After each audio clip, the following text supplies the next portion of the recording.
It's not just skin care, it's cell care. Shop now. సముద్రంలో కలిసే గోదావరి వృధా జలాలను వాడుకుంటే తప్పేంటన్నారు ఏపీ సీఎం చంద్రబాబు. సముద్రంలోకి వెళ్లే జలాలు అని మాట్లాడితే అర్థం చేసుకోని అమాయకులు ఎవరూ లేరంటూ కౌంటర్ ఇచ్చారు తెలంగాణ డిప్యూటీ సీఎం భట్టి విక్రమార్క. రాయలసీమను సస్యశ్యామలం చేసేందుకు గోదావరి వృధా జలాల్ని పోలవరం నుంచి బనకచెర్లకు మళ్లించాలని నిర్ణయించాం. సముద్రంలోకి పోయే వృధా నీటిని వినియోగిస్తాం. ఈ ప్రాజెక్టుతో ఏ రాష్ట్ర నీటి ప్రయోజనాలకు నష్టం వాటిల్లదు. ఎవరూ అభ్యంతరం చెప్పవలసిన అవసరం లేదు.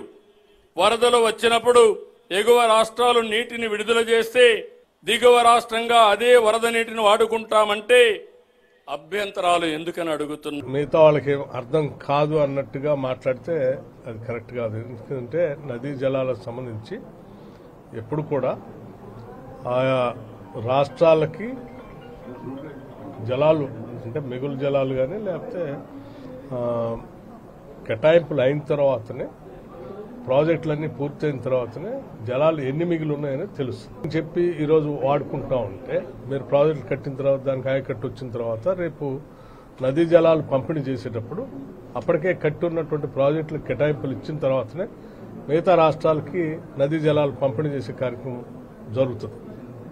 అలా జరిగినప్పుడు తెలంగాణలో ఎప్పటికే కట్టాల్సినటువంటి ప్రాజెక్టులన్నీ పూర్తయిన తర్వాత ఆ ప్రాజెక్టులు పూర్తయిన తర్వాత మిగిలినటువంటి వరద జలాల్లో ఆ రాష్ట్రానికి ఎన్ని పోతాయో వాళ్ళకి, ఈ రాష్ట్రానికి ఎన్ని వస్తాయో ఈ రాష్ట్రానికి కేటాయింపులు చేసి అప్పుడు ప్రాజెక్టులు కట్టుకుంటే న్యాయబద్ధంగా ఉంటుంది.